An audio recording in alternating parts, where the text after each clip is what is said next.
welcome to the deep dive. So the last few weeks we've been isolating ourselves, conceptually speaking, of course. Of course. We've really established how crucial Git branches are. You know, those separate parallel universes where you can build a feature or fix a bug without without touching the main code. And welcome back. Yeah, if creating a branch is all about that freedom, then today we have to address the moment of truth, bringing that work back home. Right. We are talking about the core concept that really defines Git, something beyond just tracking files one after another. We're talking about the merge. Exactly. And for you listening, merging isn't just about, smashing files together. It's the synthesis of all that independent work. It's where the rubber meets the road. Merging is the fundamental mechanism. It's how Git combines two separate lines of development, two different histories, into one single unified state. It is the action that gets your feature into the main code base. So our mission today is to give you a really clear, structured look at the mechanics. We want you to stop thinking of merging as just this chaotic thing and start seeing it for what it is, an elegant negotiation. With rules, pitfalls, and clear solutions. We'll look at the two different paths Git can take, the panic of conflict resolution, and the golden rule for actually doing it right.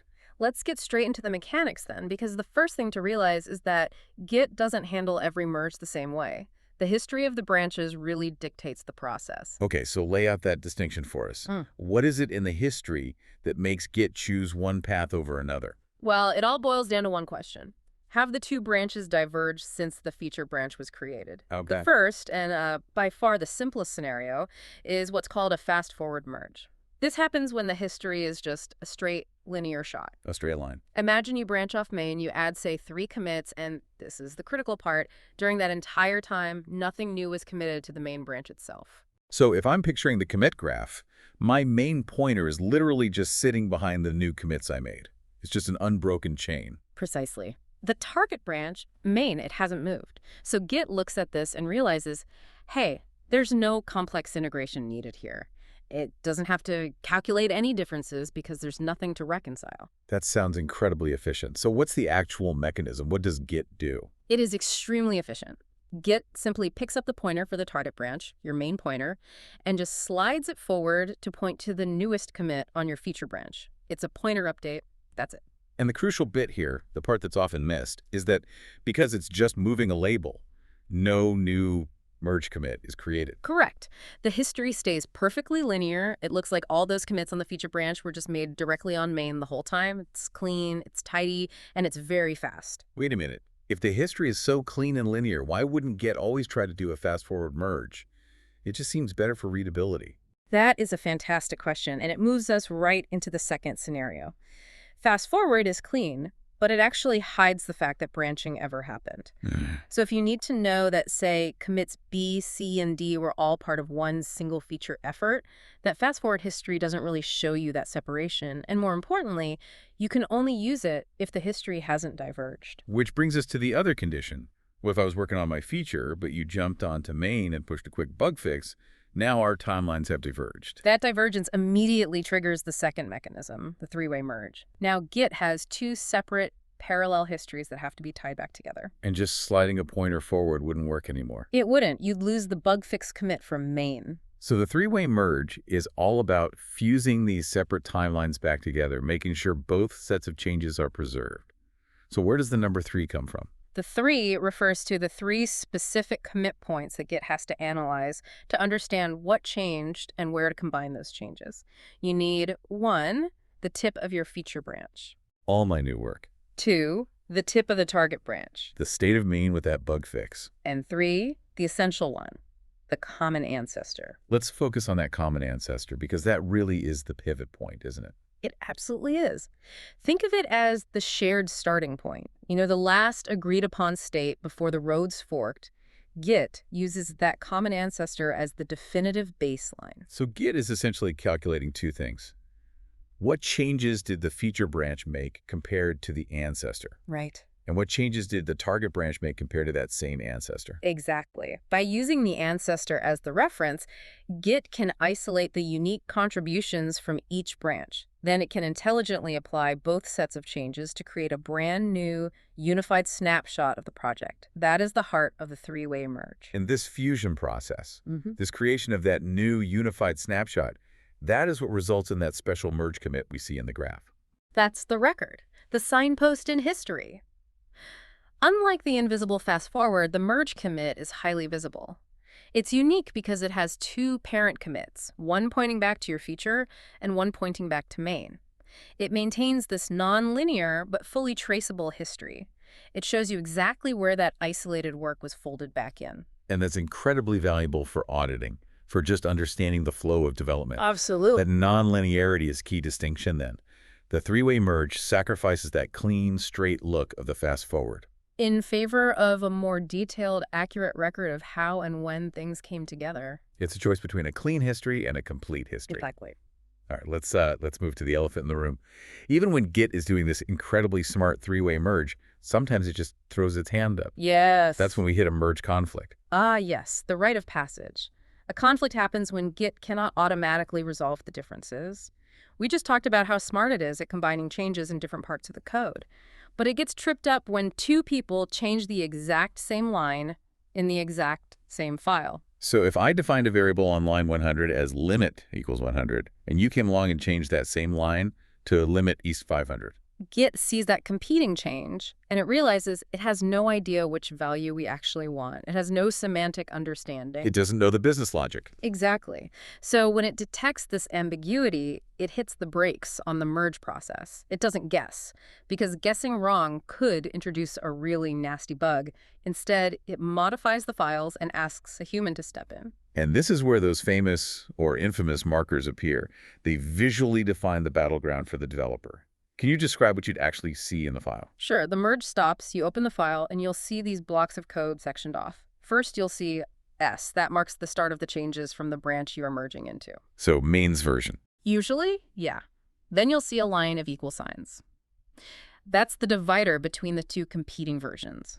Below that, you'll see the conflicting code from the branch you're merging from your feature branch. And it all ends with God. It's a literal visual guide to the confusion.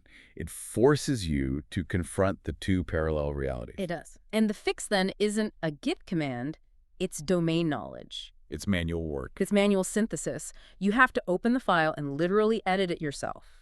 You have to understand the purpose of both changes, delete all those markers, and then choose the correct lines of code, or, more often than not, combine the logic from both into something new that works. Okay, so once the file looks right again, we have to follow that crucial three-step dance to tell Git, okay, I'm done. Exactly. The resolution sequence is always the same. 1, you manually edit the file, you save it. 2, you stage the file using git add. For every file that had a conflict. For every single one. This tells Git, I've looked at this, I approve this version.